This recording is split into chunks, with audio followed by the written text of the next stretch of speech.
A customer needs to repipe a gas station underground storage tank and dispensers. This requires access to the dispenser piping and the top of the underground storage tank.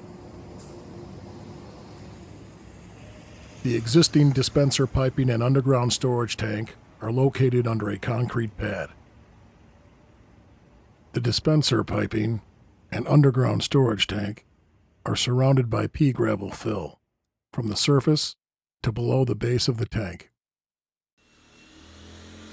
Concrete is cut and removed. The ERC Midwest team SuperVacs the pea gravel out to expose the dispenser piping and the top of the underground storage tank. ERC Midwest compiles multiple loads of pea gravel on site for backfill. Once the dispenser piping and the top of the underground storage tank are exposed, the repiping can be performed.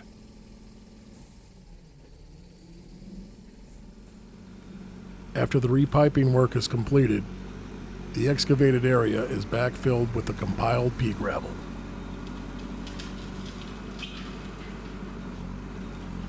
This project was completed safely, without incident, and on time. If you are interested in this service, please contact us at 630-529-0240 or info@ercmidwest.com. We solve complex waste problems.